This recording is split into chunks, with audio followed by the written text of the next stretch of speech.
Assalamualaikum warahmatullahi wabarakatuh. Halo semuanya teman-teman. Selamat malam. Selamat datang kembali di channel kesayangan kita, channel Ilo Ekstrim, dan masih bersama saya Ilo.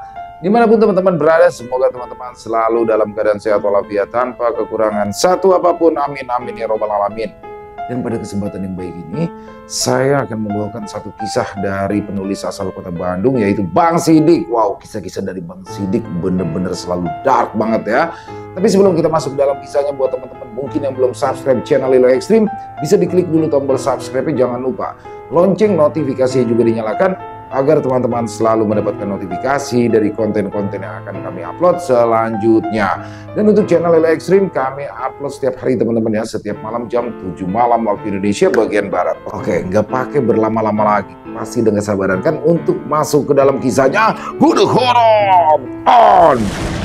Kawin dengan setan demi menjadi kepala desa. Ini adalah kejadian yang baru saja aku ketahui ketika aku pulang ke kampung halamanku ketika libur sekolah kemarin. Di sana, aku diajak oleh saudara untuk mengecek rumah mantan kepala desa yang sudah meninggal dunia dan sekarang dijual oleh anaknya dengan harga murah untuk dijadikan pabrik konveksi. Entah apa yang membuat rumah besar ini dijual, tapi katanya ada sebuah cerita yang mencekam di balik rumah ini, dan itu membuatku penasaran sehingga aku akhirnya mengetahui apa sebenarnya yang terjadi kepada kepala desa dan keluarganya di masa lalu. Mungkin apabila kalian tinggal di kampung itu, banyak sekali mitos dan aturan yang tidak tertulis apabila kita ingin menjadi seorang kepala desa di kampung tersebut. Ya, namanya juga kampung, apalagi kampung pelosok, sehingga hal-hal seperti itu banyak dipercaya oleh warga desa. Seperti kepala desa tidak boleh lahir di luar dari kampung, atau usia mereka tidak boleh terlalu tua, atau aturan-aturan aneh yang tidak ada di tempat lain. Tapi ketika kalian bisa terpilih menjadi kepala desa, bukan saja derajat yang akan naik, tapi kekayaan juga koneksi dengan orang-orang terpandang akan membuat kalian lebih terkenal, bahkan hingga kalian turun dari jabatan itu. Setidaknya hal itulah yang membuat seorang warga desa bernama Kang Jajang begitu terobsesi untuk menjadi kepala desa di kampung tersebut. Kang Jajang adalah orang biasa, dia baik, ramah, bahkan sering membantu orang, sehingga banyak orang yang menginginkannya untuk menjadi pemimpin di kampung tersebut. Tapi dia bukan dari keluarga terpandang, dia juga bukan orang kaya. Kang Jajang hanya warga biasa yang kebetulan memiliki mimpi besar. Kang Jajang hidup dengan keluarga kecilnya, bahkan mungkin termasuk keluarga idaman di kampung tersebut, karena Tenani yang merupakan istrinya adalah sosok yang ramah, belum lagi anaknya Citra. Dia adalah anak yang cantik dan pintar di sekolah. Sewaktu pilkades akan digelar, Kang Jajang akhirnya memberanikan diri untuk mendaftar, meskipun semua orang tahu bahwa Kang Jajang akan kalah, tetapi dia tetap nekat untuk mendaftarkan diri sebagai calon kepala desa. Kang Jajang harus bersaing dengan seorang juragan sawah dari keluarga Somat, sebuah keluarga yang sudah menjadi kepala desa secara turun-temurun dari seluruh keluarganya.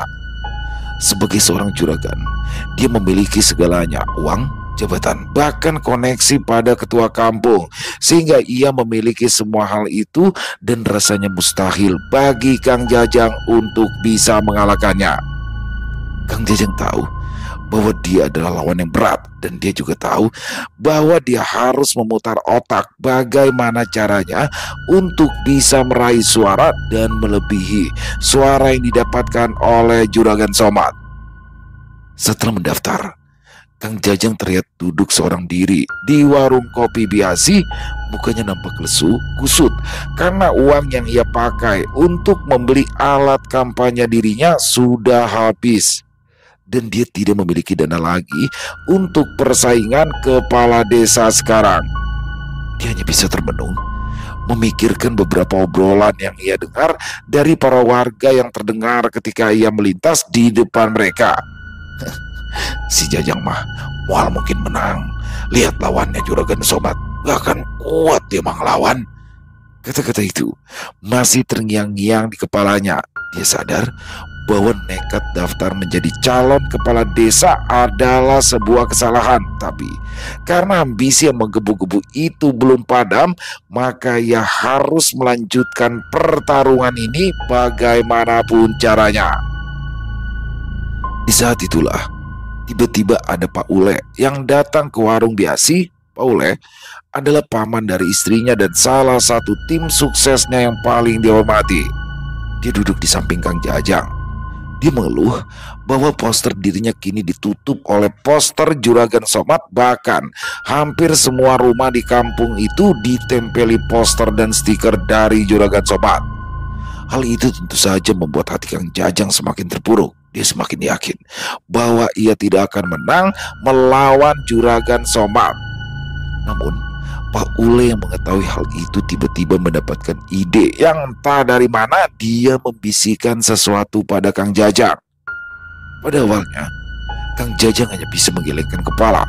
Dia tidak mau melakukan hal itu. Bahkan dia menentang apa yang dikatakan oleh Pak Ule pada saat itu. Tapi Pak Ule meyakinkan lagi Kang Jajang pada saat itu. Bukannya kamu pingin menjadi kepala desa, Jang? Hah? Tanyanya. Kang Jajang hanya mengangguk pelan. Dia sadar dari segala aspek dirinya kalah dari Juragan Somad dan mungkin saja hal itu bisa menjadi jalan keluar dari masalah yang sedang ia hadapi. Kang Jajang menatap Pak Ule yang kini menyalakan rokok di depannya, dan tak lama kemudian Pak Ule kembali berkata, "Lawan kamu itu Juragan Somad yang sekarang sudah mau 2 kali menjabat jadi kepala desa. Gak bakal bisa kamu kalau pakai cara normal untuk melawan," katanya sambil menghembuskan asap rokok yang dia hisap. "Jadi kalau kamu memang ingin menang, kamu harus pergi ikut saya ke Juruk-Jurik di belakang desa, karena mungkin di sana ada cara untuk bisa memenangkan pertarungan ini." Kang Jajang hanya bisa terdiam. Semua orang kampung tahu Curug Jurik adalah sebuah air terjun yang indah di siang hari, namun hal itu akan berubah menjadi angker dan menyeramkan setelah malam tiba.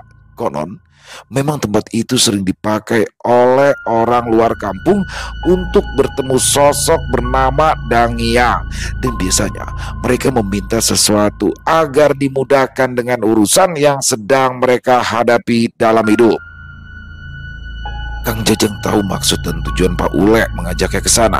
Dia pasti akan melakukan sesuatu agar Kang Jajang bisa melakukan perjanjian dengan Dangiang yang ada di Curug Jurik itu.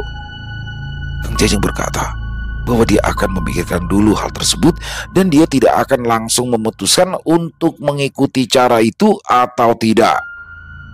Setelah percakapan itu, Kang Jajang termenung cukup lama di dalam rumahnya.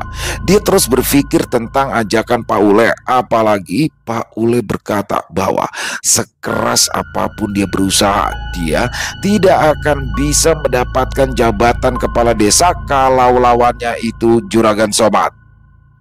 Di tengah-tengah perasaan yang berkecamuk itu, dia melihat bahwa Juragan Somad semakin gencar melakukan kampanye di kampung. Semua kekayaan yang ia miliki dibagi-bagikan kepada para warga agar nanti memilihnya, dan hal itu semakin membuat dia berpikir kembali atas ajakan Pak Ule agar bisa memenangkan persaingan itu, meskipun dia harus melakukan hal di luar nalar di Curug Jurik itu. Pada akhirnya Kang Jajang mengiyakan ajakan Pak Ule. Sebelum dia berangkat menuju tempat yang dikatakan oleh Pak Ule, Kang Jajang sudah mewanti-wanti bahwa apa yang ia lakukan tidak akan menyebabkan hal buruk kepada istri dan juga anaknya. Pak Ule menyanggupinya karena mau bagaimanapun istri dan anaknya itu masih satu ikatan saudara dengannya. Kang Jajang akhirnya berangkat dengan Pak Ule di malam hari. Hal itu dia lakukan agar tidak dicurigai oleh para warga kampung apabila mereka berdua berangkat ke Curug Jurik.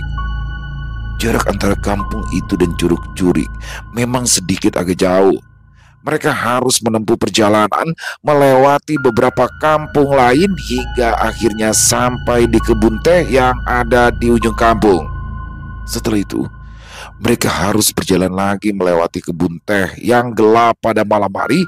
Dan bukan hanya itu saja, mereka harus lanjut melewati jalan setapak dan menembus hutan dengan melewati beberapa aliran sungai yang berada di bawahnya.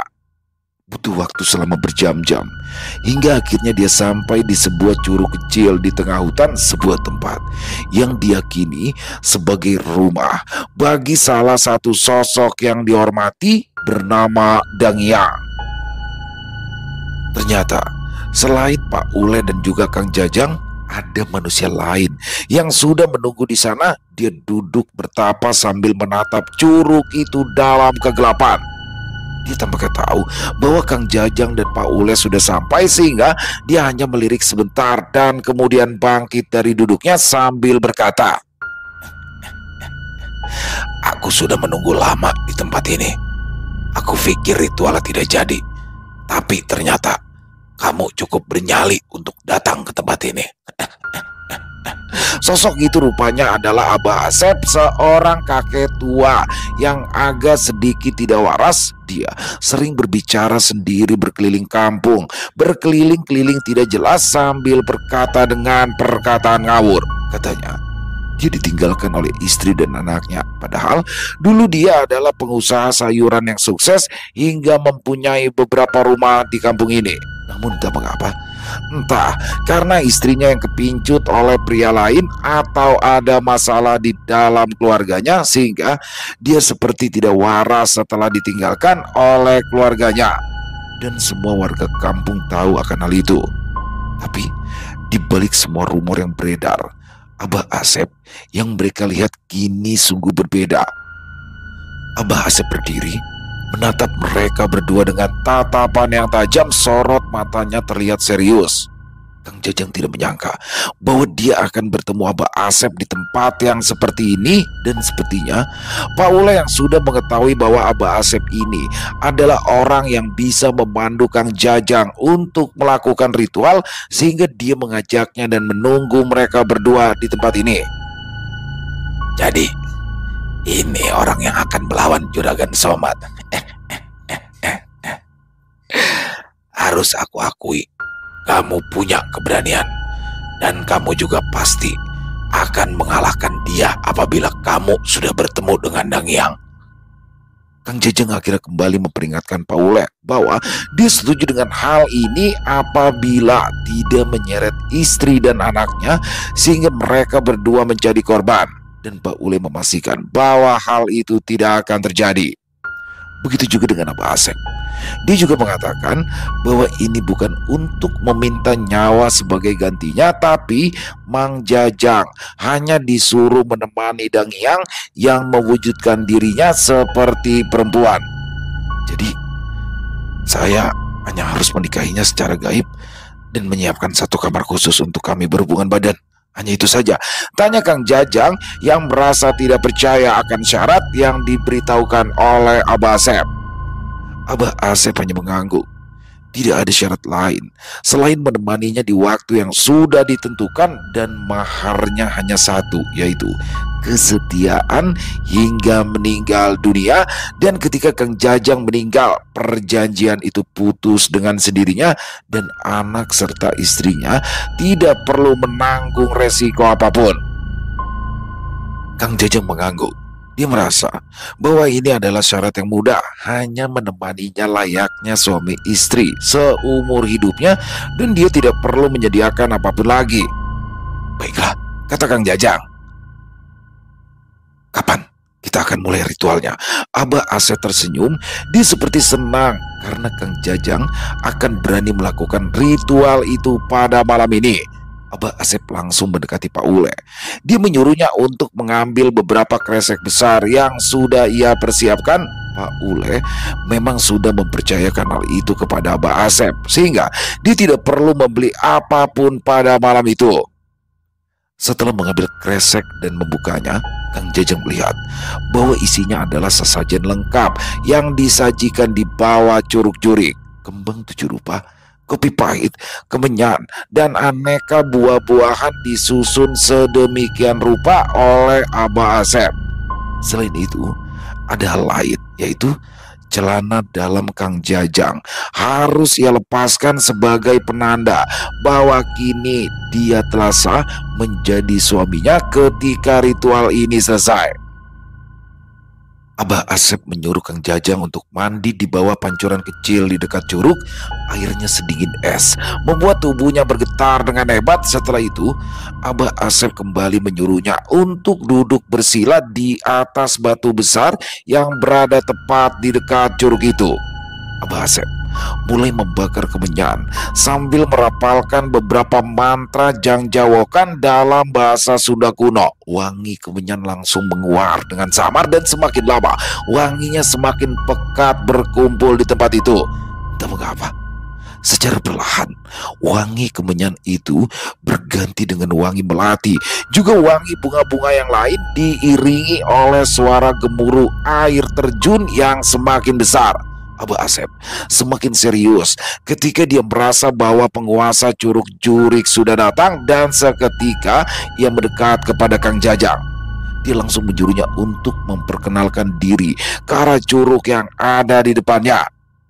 Kang Jajang yang duduk di sana akhirnya mengikuti apa yang dikatakan oleh Abah Asep. Dia memperkenalkan dirinya dan meminta tujuan yang ia inginkan di depan curug itu. Dan tak mengapa, tiba-tiba saja seolah ada sebuah tangan dingin yang menyentuh wajahnya. Tangan itu adalah tangan kurus seperti tangan perempuan. Lalu tak lama kemudian nampak sesosok wanita melayang di depan Kang Jajang. Wujudnya terlihat sangat cantik, berambut panjang, memakai kebaya berwarna biru tua. Namun anehnya, setengah dari tubuhnya itu bersisik, dan hanya Kang Jajang saja yang bisa melihatnya dengan jelas pada saat itu. Kang Jajang juga sedikit terpesona ketika melihat kecantikannya. Namun ketika dia melihat tangannya yang bersisik, dia seperti bergidi ketakutan. Abah Asep berkata bahwa kemunculan sosok Dangiang di depan dirinya itu adalah sebagai pertanda bahwa dia sudah menerima perjanjian tersebut, dan apa yang Kang Jajang mau pasti akan dikabulkan olehnya. Kang Jajang hanya mengangguk pelan. Meskipun tidak ada perubahan di dalam dirinya pada saat ini, namun dia hanya berharap bahwa ritual itu benar-benar berhasil dan dia bisa menyingkirkan Juragan Somad dalam pemilihan kepala desa yang diadakan beberapa minggu ke depan. Setelah ritual itu, kehidupan Kang Jajang rupanya tidak jauh berubah. Dia adalah Kang Jajang yang para warga kampung kenal sebagai orang biasa. Pak Ule yang tahu bahwa perjanjian itu mengharuskan Kang Jajang untuk memuaskan nafsu Dangiang di waktu-waktu tertentu, sehingga Pak Ule membantunya dengan cara mengontrak rumah yang ada di ujung kampung. Dia tahu bahwa berhubungan dengan hal-hal seperti itu akan mengakibatkan penghuni rumah akan merasa terganggu, sehingga ia langsung mengantisipasi hal itu dengan melakukan hal tersebut. Hal itu juga diketahui oleh Kang Jajang. Dia berterima kasih karena Pak Ule sudah membantunya, sehingga istri dan anaknya tidak curiga bahwa dia telah melakukan perjanjian dengan Dangiang untuk memenangkan pemilihan kepala desa. Kang Jajang hanya izin untuk menghilang di malam-malam tertentu untuk pergi ke kontrakan itu. Hal itu dilakukan untuk memenuhi kewajibannya atas perjanjian yang sudah ia buat. Dan setelah itu, dia kembali pulang dan kembali berkampanye dengan uang yang ia miliki. Setelah Kang Jajang melakukan ritual untuk menjadi pemuas nafsu Dangiang selama beberapa kali di dalam rumah kontrakan tersebut, akhirnya efek dari perjanjian itu pun mulai terasa. Para warga kini mendadak menaruh empati pada Kang Jajang, seperti ada sebuah bisikan gaib yang membuat mereka yakin bahwa mereka harus memilih Kang Jajang. Bahkan ada rumor yang beredar tentang Juragan Somad, sebuah rumor yang entah siapa yang menyebarkannya, dan hal itu membuat mereka semakin tidak percaya terhadap Juragan Somad. Kang Jajang masih tidak yakin hal ini akan berhasil. Rasanya seperti tidak mungkin mengalahkan Juragan Somad yang dengan jelas membagi-bagikan sembako kepada warga desa, sedangkan Kang Jajang sendiri hanya berkampanye seadanya. Kang Jajang hanya menaruh harapan bahwa perjanjian itu akan membuahkan hasil, dan itu hanyalah harapan satu-satunya yang ia punya sekarang. Tak terasa, hari pemilihan pun akhirnya tiba. Para warga yang pada awalnya akan menyangka Juragan Somad akan menang mendadak terkejut ketika hasil pemilihan itu keluar. Ya, Kang Jajang menang telak di sana, dan hal itu tentu saja membuat Juragan Somad tak bisa berkata apa-apa. Bahkan dia protes dan berkata bahwa ada permainan curang di balik hal tersebut. Tapi Juragan Somad tidak bisa menemukan bukti yang memadai, sehingga protesnya itu ditolak, dan Kang Jajang akhirnya menjadi kepala desa berikutnya. Kang Jajang akhirnya mendapatkan jabatan yang dia idam-idamkan, dan tentu saja dia tidak menyia-nyiakan kesempatan itu. Dia berjanji kepada para warga akan membantu warga kampung, dan benar, dia melaksanakan semua janji-janji itu demi warga kampung yang kini dia pimpin. Irigasi yang selama puluhan tahun macet karena ada longsor di hulu sungai kini langsung diperbaiki. Lalu proyek pembangunan jalan desa yang mangkrak secara tiba-tiba mendapatkan dana hibah dari kabupaten dalam hitungan bulan. Kang Jajang seperti dimudahkan dengan segala urusan yang menyangkut dengan pekerjaannya. Dia seperti dibantu oleh sesuatu yang tak terlihat sehingga semuanya lancar.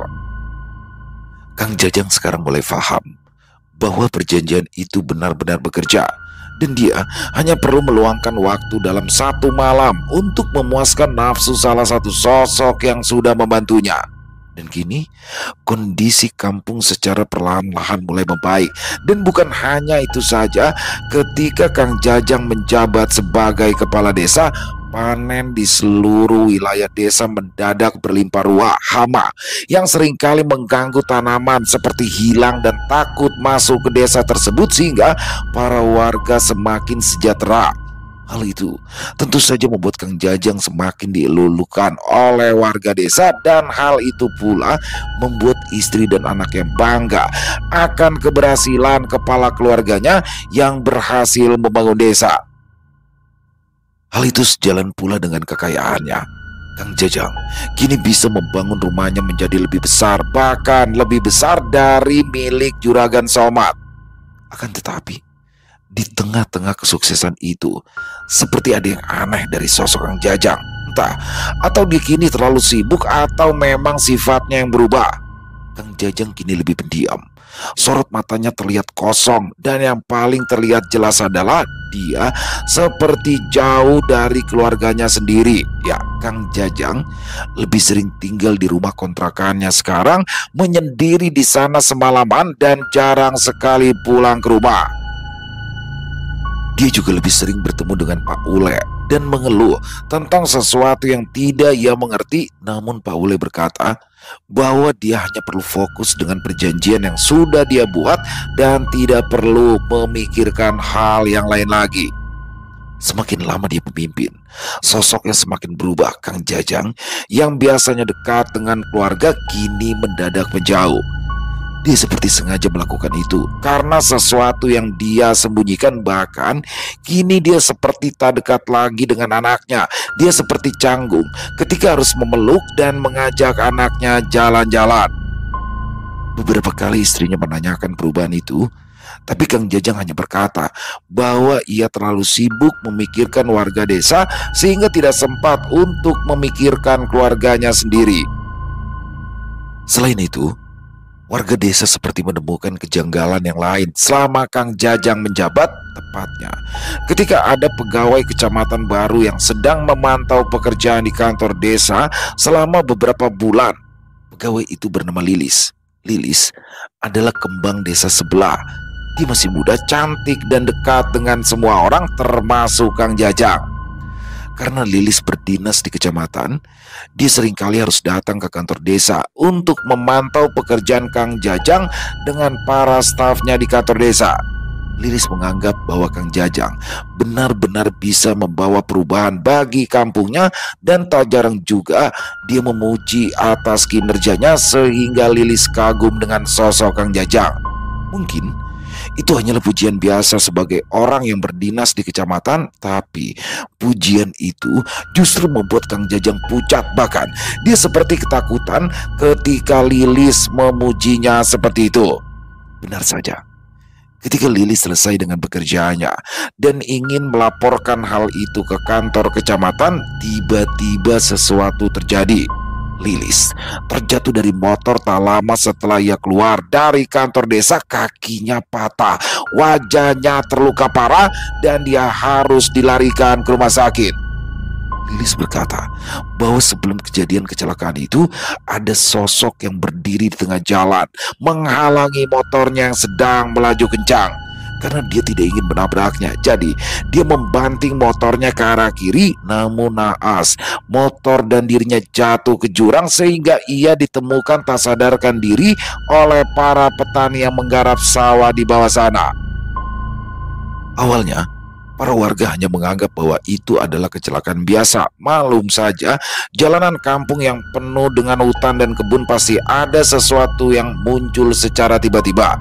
Tapi ternyata semua wanita yang dekat dengan Kang Jajang, baik itu yang datang karena meminta sesuatu atau hanya sekedar menyapa dan mengobrol, mereka mendadak didatangi oleh sosok yang sama dan mereka benar-benar ketakutan akan hal itu.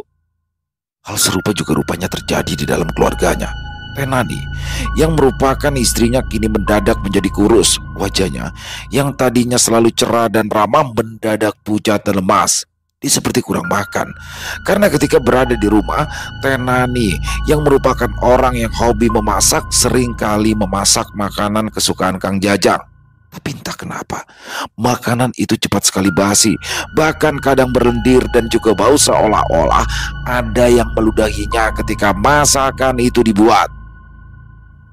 Tapi ketika ia membeli makanan di luar, makanan itu tidak mendadak basi seperti yang dia masak. Bahkan ketika dia memasak untuk Citra anaknya, masakan itu normal-normal saja. Tidak ada yang aneh dengan masakan itu.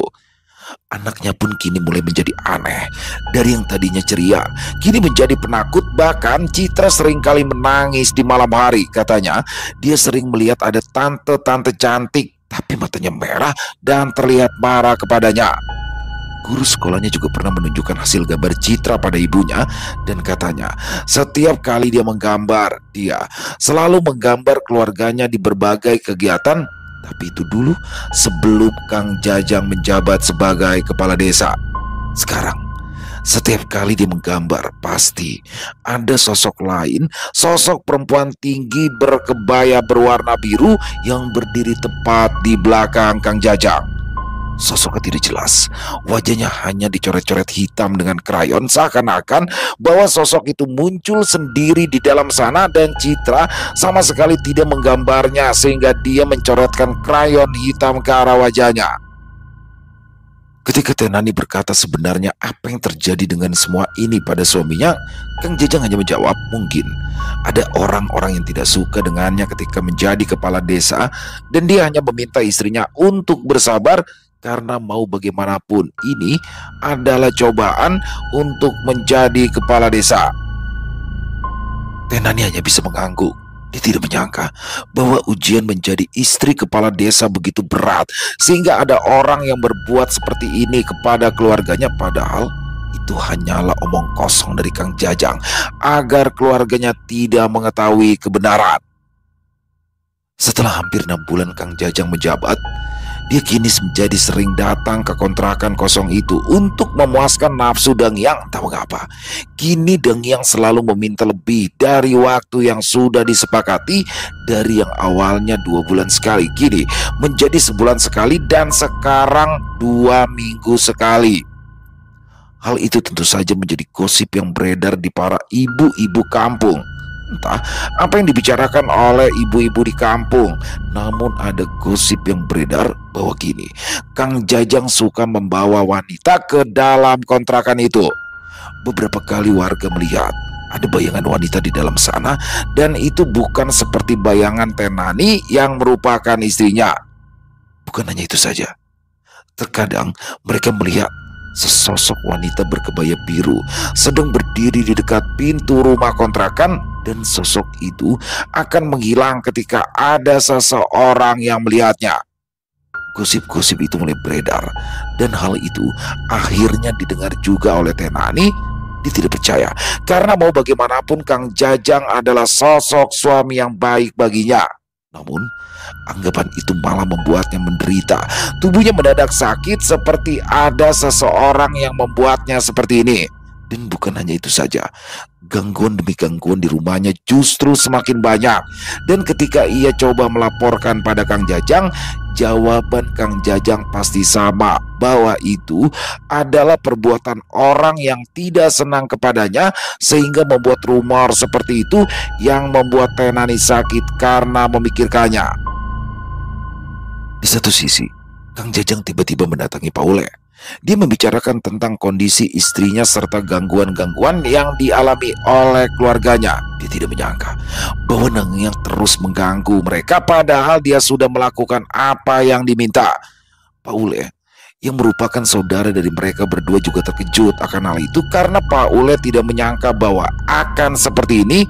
Paule sudah menyiapkan hal itu sedetail mungkin agar Tenani dan Citra tidak diganggu. Namun ternyata hal itu di luar perkiraannya, karena ternyata sosok Deng Yang adalah sosok yang pencemburu, dan hal itu tak pernah terfikirkan olehnya.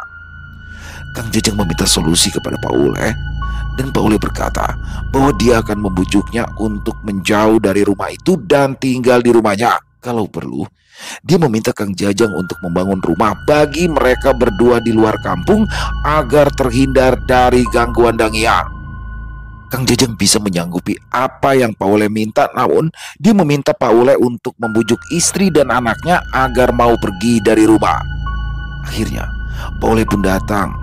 Dia melihat Tenani sedang sakit parah di dalam sana. Paule berkata bahwa dia akan membawa Tenani dan Citra ke rumahnya atas permintaan dari Kang Jajang.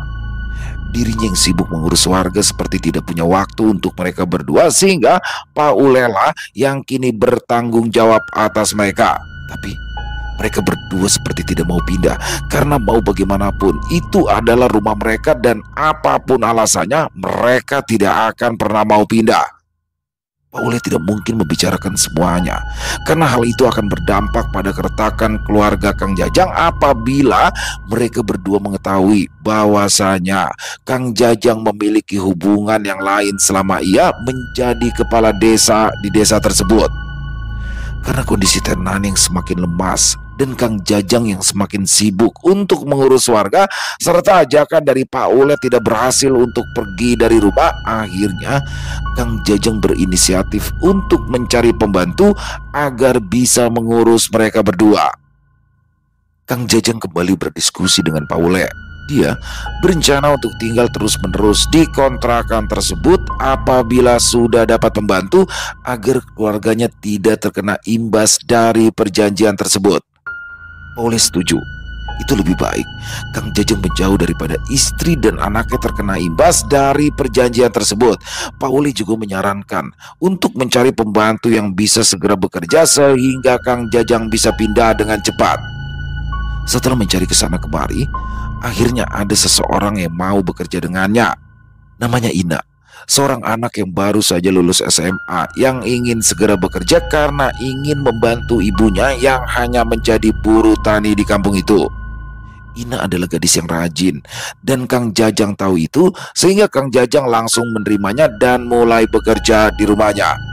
Akan tetapi Ina hanya bisa bertahan selama 3 hari di dalam rumah itu karena ia tiba-tiba berhenti dan berlari ke rumahnya sambil berkata bahwa ia tak kuat lagi bekerja di rumah Kang Jajang.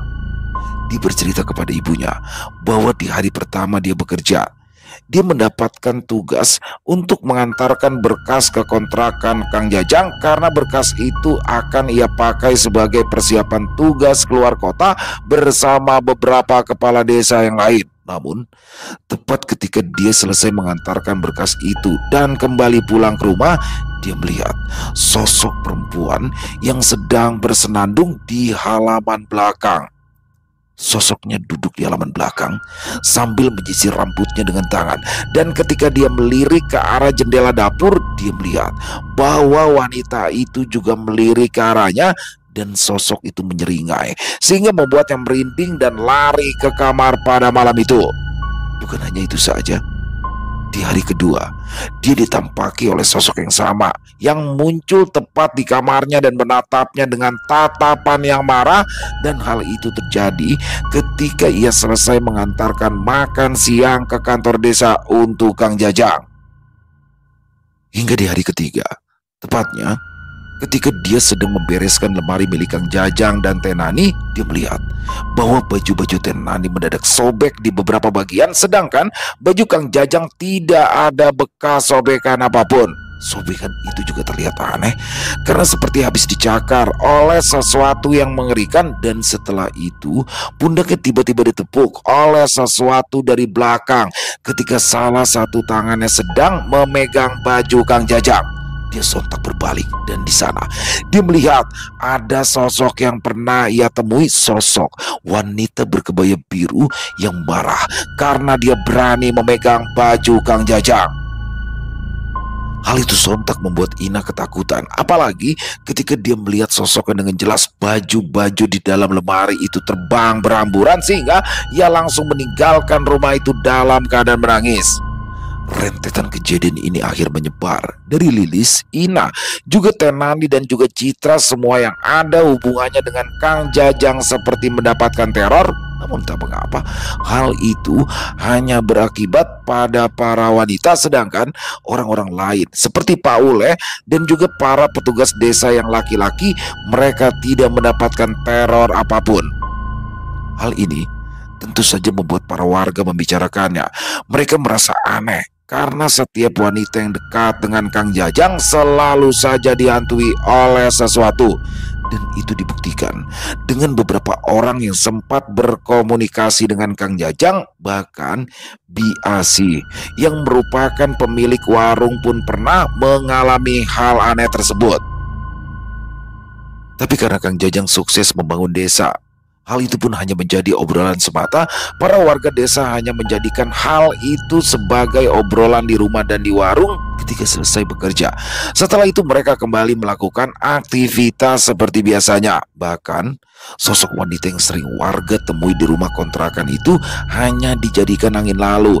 Karena mau bagaimanapun Kang Jajang sudah sukses membangun desa, sehingga hal-hal seperti itu hanya dijadikan obrolan semata bagi mereka. Karena Ina sudah pergi dan tak mau lagi bekerja, dan selain itu istri dan anaknya butuh sosok lain yang membantu, sehingga mau tak mau Kang Jajang harus kembali pulang di sela-sela kehidupannya dalam mengurus desa. Setelah Kang Jajang pulang ketika selesai bekerja, Kang Jajang langsung pulang ke rumah pada sore itu. Dia seperti mencari waktu yang tepat agar istri dan anaknya tidak diganggu lagi oleh Dang Yang ketika ia datang ke rumahnya. Dalam pikirannya, mungkin 1 atau 2 hari meluangkan waktu bersama istri dan anaknya itu tidak akan membuat Dang Yang marah. Kang Jajang akhirnya meluangkan waktu untuk mengurus Teh Nani. Setelah itu, dia bermain dengan Citra di halaman rumahnya. Dia juga memasak makan malam di dapur. Dia memastikan bahwa 2 hari itu adalah hari yang aman baginya, sehingga Deng Yang tidak akan mengganggu mereka. Tapi Ternyata apa yang dipikirkan salah, karena tepat seminggu setelah kejadian itu ada sesuatu yang terjadi menimpa istri dan anak Kang Jajang. Tepatnya ketika dia harus pergi ke kota bersama Pak Camat selama beberapa hari, sehingga dia tidak bisa memantau apa yang terjadi dengan keluarganya.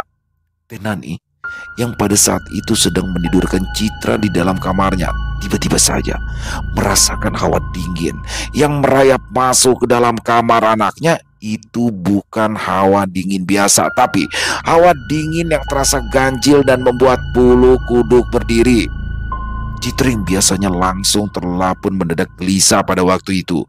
Dia menarik selimut tebalnya dan menutupi tubuhnya agar tidak kedinginan.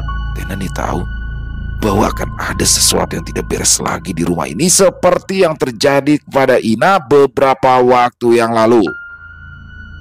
Dan benar saja, tercium aroma melati yang pekat secara mendadak. Aroma itu begitu menyengat sehingga membuat mereka mual. Setelah itu, dari kamar utama yang ada di sebelah kamar anaknya terdengar suara pintu lemari pakaian suaminya terbuka dengan pelan. Hal itu tentu saja membuat Tenani terdiam, bahkan Citra yang awalnya sudah tertidur kini terbangun kembali. "Mah, itu siapa, Mah? Tete itu datang lagi ya, Mah?" Katanya dengan nada yang lirik. Tenani memutuskan untuk diam di dalam kamar anaknya. Dia tidak mau mengecek atas apa yang terjadi di dalam kamarnya sendiri. Hal itu sepertinya akan membuat dia aman, meskipun ternyata keputusan itu adalah kesalahan yang fatal. Karena ketika ia berdiam diri di kamar Citra, tiba-tiba saja aroma melati itu masuk ke sela-sela pintu kamar yang terbuka. Tenani yang panik langsung buru-buru menutup pintu dan mengunci kamar itu dengan erat. Tenani mencoba untuk menenangkan anaknya. Dia berkata bahwa semuanya akan baik-baik saja, meskipun dia merasa bahwa dirinya sedang diawasi oleh sesuatu yang menyeramkan. Dan tak lama kemudian ada sesuatu yang berbisik di telinganya, disertai dengan hawa dingin yang menusuk. "Kamu jangan sekali-kali mengambil seseorang yang sudah menjadi milikku." Suara itu seketika membuat Tenani langsung memalingkan wajah, namun di sana tidak ada siapa-siapa. Citra yang melihat ibunya panik seperti mulai menangis dengan pelan di sudut ruangan. Tepatnya di meja belajar Citra, terlihat bayangan hitam pekat menggeliat membentuk sebuah siluet seorang wanita berambut panjang. Wajahnya tampak kosong, tapi Tenani bisa merasakan sorot matanya penuh amarah dan tertuju pada mereka berdua. Tiba-tiba saja bingkai foto keluarga yang berada di dinding kamar Citra mendadak jatuh dan pecah. Wajah Tenani dan Citra mendadak menghitam di dalam foto itu, dan hanya ada foto Kang Jajang. Hal itu tentu saja membuat Tenani menjerit, namun sosok itu malah tersenyum menyeringai melayang ke arah cermin yang ada di sudut ruangan. Prang! Cermin itu retak, pecahan kacanya berjatuhan. Tenani yang panik langsung melemparkan apapun yang ada di depannya sambil terus memeluk Citra. Citra pun semakin menangis karena ia sangat ketakutan. "Pergi, dia itu milikku. Tidak ada boleh wanita lain mendekatinya selain aku." Dia berteriak seperti itu dengan beberapa benda yang berjatuhan di seluruh bagian rumah. Dan setelah ia melakukan hal itu, sosoknya mendadak menghilang. Rupanya teriakan yang dilakukan oleh Tenani tadi menyebabkan para tetangga berdatangan. Mereka menyangka bahwa Kang Jajang dan Tenani sedang bertengkar hebat. Namun ketika melihat Tenani yang ketakutan sambil membawa Citra yang sedang menangis, para warga akhirnya tahu apa yang sebenarnya terjadi di dalam rumah itu. Kabar tersebut akhirnya diketahui oleh Kang Jajang ketika ia kembali lagi ke kampung. Istri dan anaknya mendadak menghilang dari rumah, dan Pak Ule yang ia temui berkata bahwa Tenani diganggu Dangyang sehingga ia keluar dari rumah tersebut dan kini sedang berada di rumah saudaranya yang jauh dari kampung ini. Kang Jajang pun tak bisa berbuat apa-apa karena dia tahu bahwa perjanjian itu tak bisa dibatalkan, sehingga dia hanya memberikan pesan kepada Pak Ule untuk membantu mengurus Tenani dan juga Citra. Belum juga seminggu dari kejadian itu, tiba-tiba saja Ada kabar bahwa Tenani meninggal dunia akibat serangan jantung ketika ingin pergi ke kamar mandi.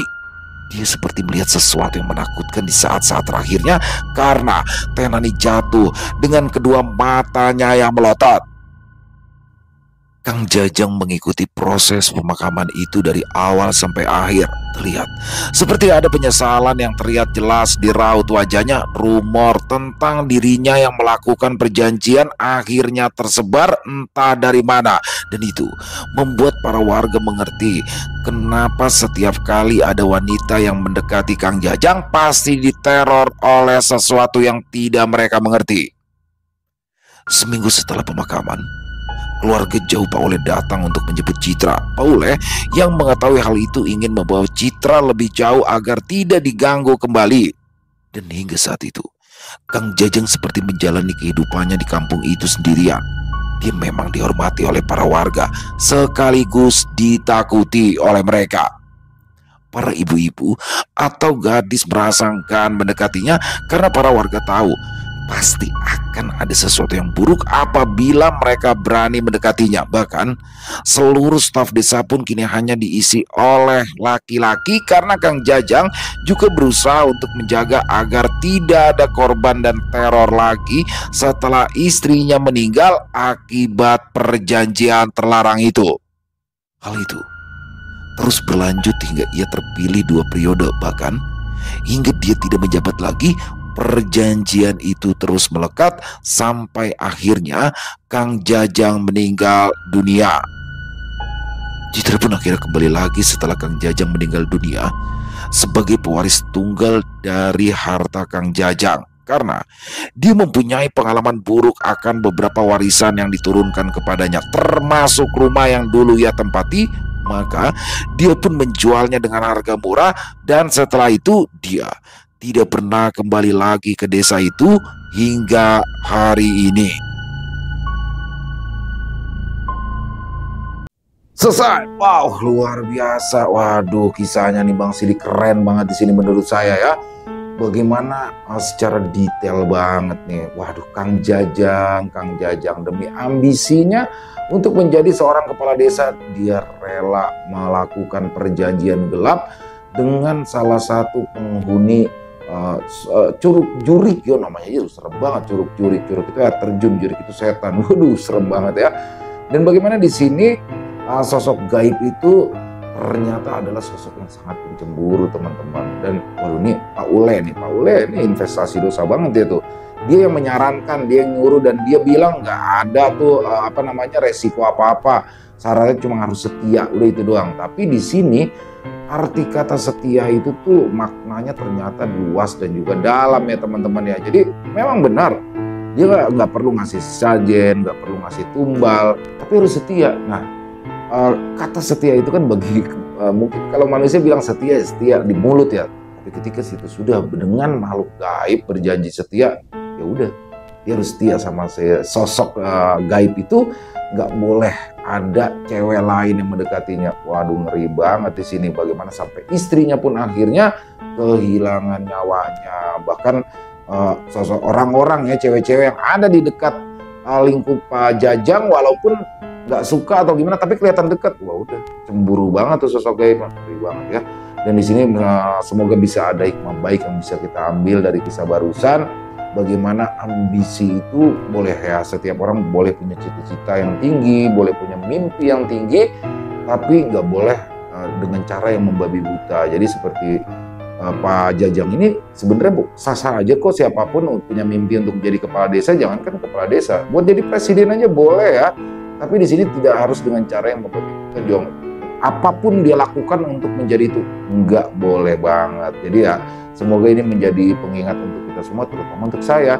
Dan terima kasih Bang Sidik, asli kisah kali ini keren pakai banget. Tunggu lagi untuk kisah-kisah keren seperti ini ya. Dan semoga kisah barusan bisa menghibur teman-teman semua para pecinta penikmat horor misteri. Lebih khususnya lagi kepada para subscriber dari channel Ilo Extreme. Buat yang punya komentar lain bisa menuliskan di dalam kolom komentar. Buat yang suka dengan videonya bisa diklik tombol like ya, tombol jempolnya. Boleh juga dong di-share ya link videonya ini ke teman-teman yang lain agar juga ikut merasa terhibur. Di akhir kata, saya Ilo mengucapkan permohonan maaf apabila mungkin dalam pembawaan kisahnya barusan ada kata-kata saya yang salah ataupun ada kata-kata saya mungkin yang kurang berkenan, saya mohon dibukakan pintu maaf yang seluas-luasnya. Sampai berjumpa lagi di konten-konten kami selanjutnya. Yang pasti tidak kalah ngerinya, pasti tidak kalah seramnya. Masih bersama saya Ilo di channel Ilo Extreme. Salam sehat, sukses selalu untuk kita semua. Wassalamualaikum warahmatullahi wabarakatuh.